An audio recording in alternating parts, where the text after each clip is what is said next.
Hi, and welcome to another episode of Chief Talk. I'm Whitman Fire Chief Timothy Grenno, and with me today I have Steve Hooke.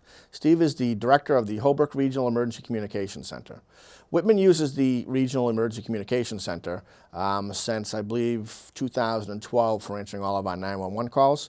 And in early 2015, late 14, like early 15, Holbrook took over our emergency dispatch of fire and EMS related calls.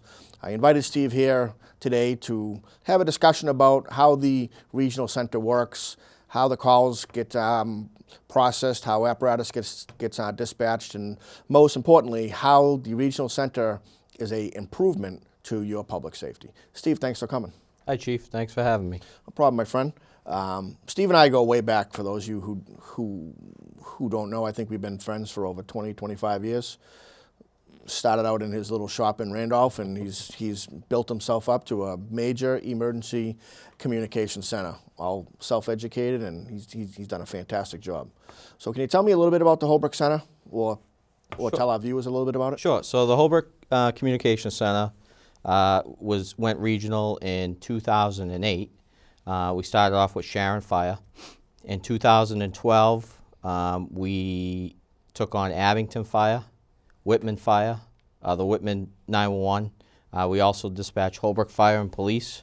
And we also do emergency medical dispatch out of there. So it's a very busy communication center. We have, currently we have 21 telecommunicators who are all trained equally at the same, that are answering those 911 calls and processing those calls. So, a resident from Whitman, you know, back when 911 first came into the operation stuff, state police took over Whitman 911 way back in the mid-1990s, I think it was. There was some controversy at that point about a delay in call and a delay in operations, and why can't I just call 447-1414, which is a 7-digit number which gets answered in your building anyways, or why can't I call the police direct instead of calling 911, because it's a much quicker system. I have been an advocate in telling people that statement is not true, that 911 from your house phone is a much faster system, plus it has lots of ins and outs and some very significant information that is related to your people that you don't get when you call your typical 7-digit phone number. So let's talk a little bit about what 911 actually is and what it can do for the person on the other end of the phone who has a fire emergency, a police emergency, or a medical emergency, and what your center does for them. So when you call 911 from Whitman, we prefer that you call 911 from, if you're a Whitman resident and you have an emergency, we prefer that you call 911. When you call 911, it gives us additional information. It gives us what's called Annie Alley, which is your location. It tells us who you are, your name. It tells us your callback number. It tells us if you have, if you registered for if you have any disabilities or anything else that you want us to know, we get that information as well.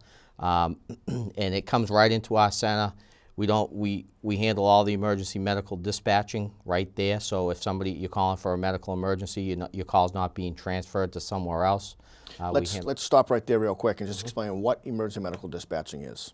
So emergency medical dispatching is basically providing potential life-saving instructions over the telephone. So back in 2011 or 12, the state 911 department mandated that all 911 call centers become emergency medical dispatch capable. So when you call 911, we can give you instructions to do CPR, or if you're having trouble breathing, we can provide critical instructions before EMS fire arrives on scene. So on your tip, I didn't mean to interrupt you earlier on that pathway. I knew that you were on a main drag.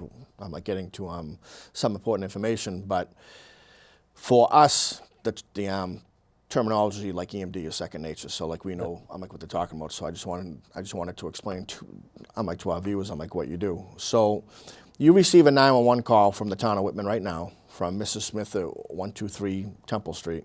and she says that her husband is on the floor and she can't wake him up.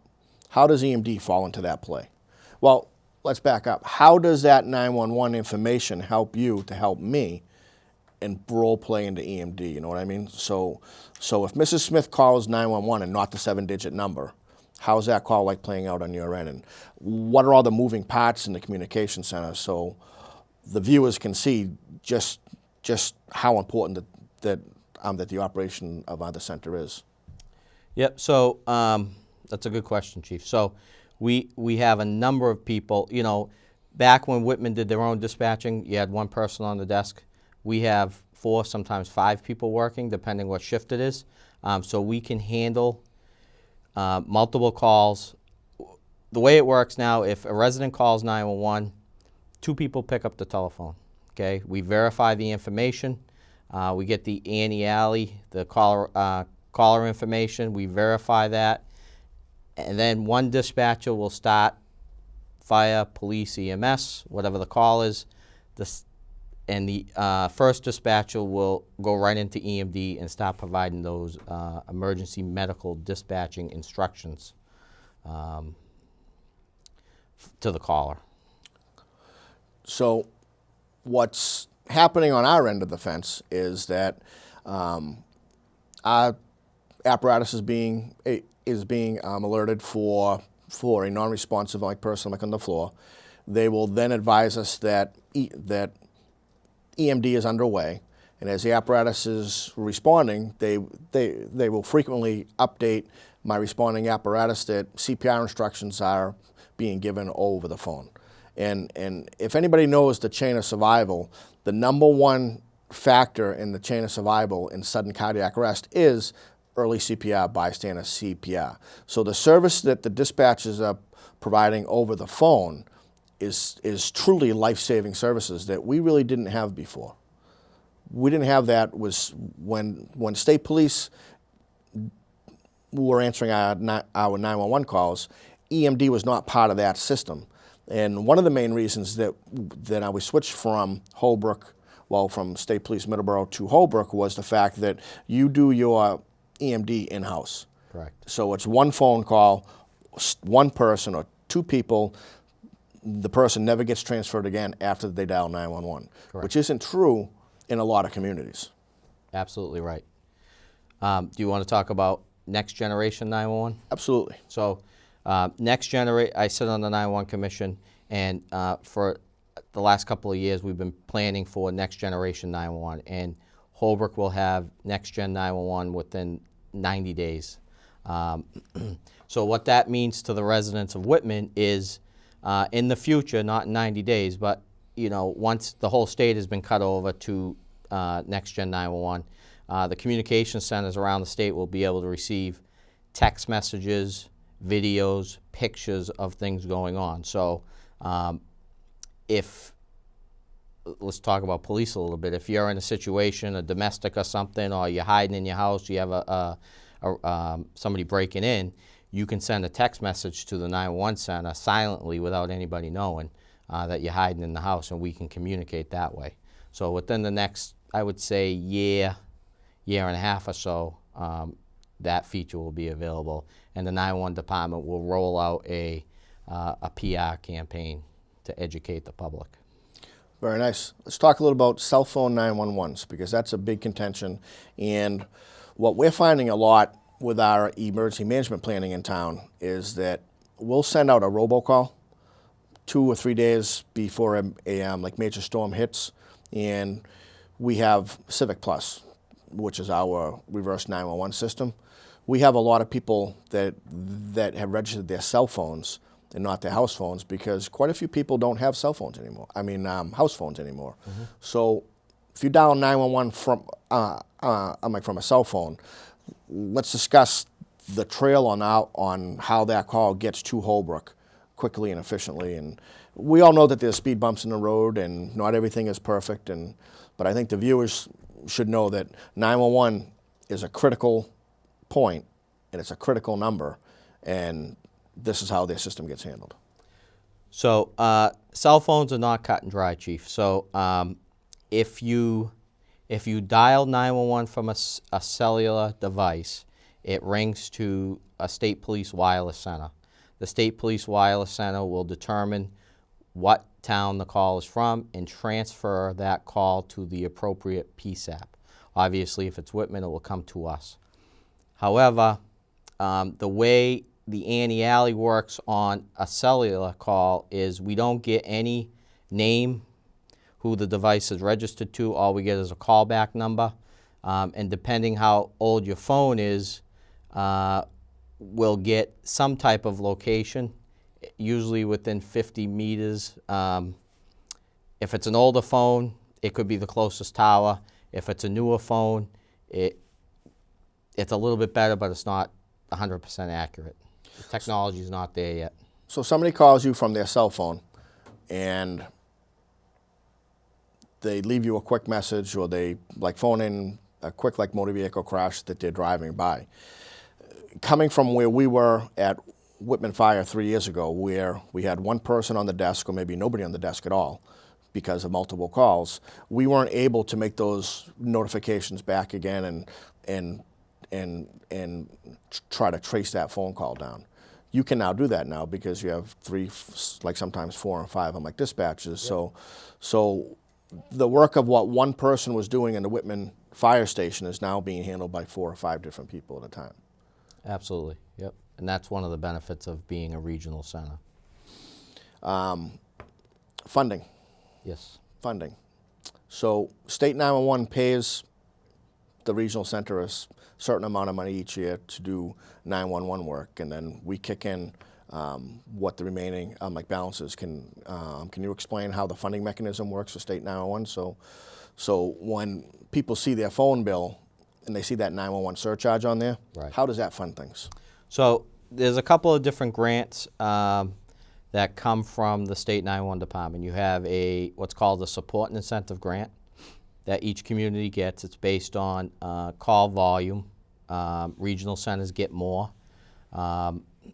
There's also a training grant, which funds all the training for telecommunicators for emergency medical dispatching. And then there's what's called a development grant.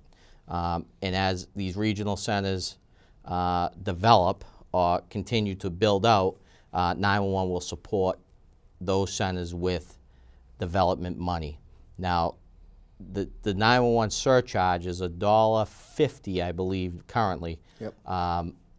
And that is what funds these grants statewide. So we get, because we're a regional center, we get some funding from 911. We've been lucky with development grants. You know, the fire department, the town of Whitman Fire Department, got some CAD equipment, fire records management, from the last development grant. So you didn't have that. I don't think you had that before. No, we didn't. Nope. So those are some of the benefits. Because you're in the regional center, we can utilize some of that funding for capital expenses. Mm-hmm. So looking at the CAD equipment and what CAD is computer-aided dispatch. So for everybody out there in the viewing world, it's the IT technical term for CAD. Basically, by Whitman Fire moving into the next generation of joining a regional center, we are able to provide a more efficient service, but more importantly, a safer service to our own firefighters and our own public that we're responding to. And part of that is because of the CAD system. So it's an IMC software is what we're using. Mm-hmm. And what that software has is all pre-planning in it. And what that software does is it allows us to build individual sites and put pertinent data into that sites like fire hydrant locations, address locations, building hazards, and stuff like that. So my IT person, Lieutenant Holbrook, has successfully built every single residence in the town of Whitman is an individual site now with specific directions, with its hydrant locations, and any known common issues or hazards. So what I ask my viewers is that if you live in Whitman and you have a special consideration, if you have a special hazard, if you're handicapped, if you're on home oxygen, make sure that the Council on Aging Center knows, and make sure that my department knows, and we can enter that system, we can enter that information into the CAD system. So when Steve's dispatchers receive a 911 call for 123 Main Street, that screen pops up in front of them with the address, who lives there, and that you're on home oxygen and that you're confined to a hospital bed on the second floor. And that's the type of information that's critical in this. Absolutely. In this operation, right? Absolutely. Yep. Let's look at, well, we talked about cellular. We talked about the regular CAD system. Talk about building hazards. Let's talk about the importance of having 4 or 5 dispatches for a community that has a building fire or some type of emergency incident. Sure. So obviously we mentioned this before, but sometimes we have 4 or 5 people working at one time, and what that does, Chief, is if you guys have a major incident, a building fire, or something else, we can dedicate people, dispatchers, telecommunicators to that specific incident. So instead of having one person trying to juggle phones, radios, may miss something, a call on the radio, trying to make notifications to building inspector, National Grid, gas company, stuff like that. We handle that very well in the communication center only because we have the manpower to do it, and it works seamlessly. Everybody in the communication center is cross-trained, and they work as a team, and they know what needs to be done in those type of incidents. So it's just second nature to them. So the communication center is the life and ears of my firefighters who are in the field working. And what would happen previous to us joining a regional center is that if we had more than one call, our fire station would be empty, meaning that there was nobody on the desk, meaning that the guys in the field, until somebody from off duty responded back to the station on their day off, and they could be coming from Whitman, they could be coming from Hanson, they could be coming from Weymouth. Now there is always somebody on the other end of that radio answering and listening to what our firefighters are doing in the field and making sure that they're safe with their day-to-day operations. And that pays dividends. And I think, Chief, we also have better situational awareness to what's going on around Whitman. We dispatch Abington. We know if you need help, we know what's available in Abington. Right away we can send that. There's no delays in calling Abington, see if they're available. Dispatcher has to ask the captain, stuff like that. We just send it right out the door. Yep. So, yes, and that works extremely well. I know that like Abington has had structure fires before, and we have, where prior to there would be a little bit of a time delay there, where the dispatcher has to call the mutual aid center in Plymouth, advise them what's going on. Then they would have to look up in their run book as to who all of the mutual aid apparatus is, and then tone that out and dispatch that. And you're talking a few minutes. But if I have a structure fire in my District 1 on the north side of town, where the Holbrook Center already dispatches for the town of Abington, they know that the Abington engine is the first engine in my district. That cuts out that middleman. It's immediate dispatch, and out the door they go. right, absolutely. So what are we looking at for the future of Holbrook Regional Communication Center? Well, we got a couple. We have a couple of towns that are interested, and we're looking at, the building that we're in. It was built for Holbrook Police and Fire, and we're outgrowing it rapidly. So we need to kind of look at adding on or building a standalone center. We did get some 911 development money to hire an architect, which we're proceeding with to kind of look at what the best solution is. And we'll meet with the chiefs and kind of come up with a game plan on that. But I think that, covers it. We're moving forward, and we're crossing our T's and dotting our I's. Absolutely. I think that there's a lot of communities out there that are interested in partially coming over with just fire and EMS, or both fire and police or whatever. What is more beneficial to the communication center? To have both come over, or to have one come over, or how does that all work out? Well, I think it's better if both police and fire and the PSAP comes. We need to remember that 911, when they started this whole regionalization effort, their goal was to reduce the number of PSAPs, public safety answering points, in the cities and towns of Massachusetts. 351 cities and towns of Massachusetts. There's 254, give or take a couple, PSAPs. So almost every town has their own PSAP. They would like to reduce the number of PSAPs in the state. So when you do that, when you bring in a PSAP, that brings in some grant funding from 911. When you bring in the police department and the fire department with that, that brings in some more grant funding. From my standpoint, I think dispatching all services out of the communication center is a lot more efficient than piecemealing it, to be honest. Primary PSAPs, secondary PSAPs, I know state 911, and I know the governor's office wants all secondary PSAPs to go away. What is a secondary PSAP and a primary PSAP, and explain the difference and what actually the usefulness of a secondary PSAP is? So a primary PSAP is a full answering point that displays everything. When you call, like we said, when you call 911, it gives you the anti-alley information, plots it on a map, gives you a bunch of information. When you transfer that call to a secondary, for example, Whitman Police is a secondary for the town of Whitman. So we take all the 911 calls. If it's a police call, we'll transfer it to the Whitman Police Department.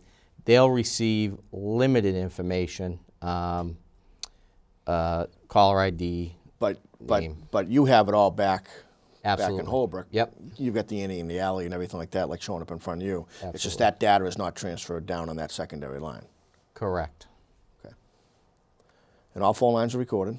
All phone lines are recorded. So everything's recorded, like coming in and going out. Yep. So we can back up tapes and listen if somebody misses something or back and forth, then we can do that. Yep. Instant recall on all lines, radios. The 911 system itself is fully redundant, so if something happens to any PSAP in the state, it automatically rings to another PSAP. 911 calls never go unanswered. One thing that we've always been a fan of is prior to 911. Just one thing? Well, there's a couple of things. But prior to 911, when there was a motor vehicle accident, say, the center of town, Yes. we would get 10 or 15 phone calls. Sure. The police would get 10 or 15 phone calls. Yes. Your phones would be ringing off the wall, and you wouldn't have time to like answer them all and get out of the building. How does that work if 30 people call 911 from Whitman at the same time? We're still getting those calls. Yeah. So we're getting them. Instead of you getting them, we're getting them. But we have the staffing to handle it a little bit better than probably what you had prior. So every one of those calls gets answered. We try to gather as much information for the first responders, and relay that information to you guys who are responding. Now, we have the capability. There has been times where we've handled 2 CPR calls at the same time, or 3 CPR calls at the same time because we have the staffing, and there's not many centers in the state that can do that. They're not capable of handling that. So it must be pretty stressful to your staff at times. Sometimes it is stressful, yes. But they all do a phenomenal job over there. We have a good staff of people. We've grown rapidly over the last 4 or 5 years. We've added a lot of staff, but the first 4 people who work there have over 90 years of experience. So we don't have a lot of turnover. Once people come to Holbrook, they tend to stay. They like what they do. They're all professionals. This is the job they want to do. One thing that the 911 department did for us as telecommunicators is they professionalized our careers. Mm-hmm. They professionalized our jobs. We're all mandated. We're all mandated to do a certain level of training. Just to be. When I started, you didn't have to have any training. You just walk in the door and They say, put you in front of a desk and say, here you go. Exactly. If that phone rings, pick it up. Exactly. Yeah. If that phone rings, pick it up, and if that radio makes a noise, answer it. Yep. It's all different now. You know, you're mandated to do 40 hours of basic telecommunicator training, 32 hours of emergency medical dispatch training, incident command training, CPR training, and then we do a 2-week in-house training on our own. So there's a lot of training. There's a lot of upkeep and training every year. We got to do that. So it's just like almost being an EMT or a paramedic. Not to mention the active training that you do with the communities that you serve. Like if we do Mayday training or something to that effect, yes, then we enroll like your center into our training modules. So when my guys are training at the Armory building, which the Armory building in Whitman has a full fire training facility inside the building, so we train out there like regularly. If we do Mayday training out there, then they'll bring in Holbrook, and what a Mayday training course is if a firefighter gets in trouble inside a building, like somewhere, then they call a Mayday. It means that they're in trouble. And the critical point of that is the dispatch center and the other person on the other end of that radio answering that person and maintaining that Mayday and guiding that person through what needs to be guided through. Very important. So that's a job this is a profession or a job that has become a profession over the past 25 or 30 years, in the good. Yes, a very good profession. Yep. And the importance of the people that answer those phones and those radios and stuff can't be understated. You guys have a very important position. Thank you. Let's talk a little bit about crossing county borders. Okay. We only have about 2 minutes left to go, but Holbrook is in Norfolk County. We're in Plymouth County. Does that add any confusion or any upheaval? No, it doesn't matter. I don't think it does. Because your center also does all of the mutual aid for Norfolk County. We do. Where Plymouth County's mutual aid comes out of the sheriff's office in Plymouth County. Sure. So is there a speed bump there anywhere or anything? No, I don't think. No, not at all. I don't mean that negatively. Yeah. I mean, is there not confusion, but aggravation, I guess, on your end, where that's what you do anyways for Norfolk County? Yeah. So just to explain it a little further, I guess. So Holbrook is the control point or the fire mutual aid district control center for Norfolk County, Fire District 4. So anytime any of those, 28 cities and towns have an incident, they'll call us and request mutual aid. So we're used to that. We like to do that. Right. We like to be in control of that, moving pieces of apparatus around the county. It becomes difficult and it's not difficult, but when Whitman or Abington has an incident and we got to get mutual aid, we're so used to doing it ourselves. Yeah, and I see that. now we call Plymouth County, and it's fine. You know what I mean? Yep. It's fine. It's not a big deal, but True professionals doing what they do to keep my people safe and to keep the taxpayers safe of all the communities that you serve. Well, Steve, that's it. Our 30 minutes is up. Kevin has been rolling his arms in the back window and yelling at me, so I think we're out of time. But I want to thank you very much for coming, and for you out there, thank you for watching, and have a great day. thanks, Steve.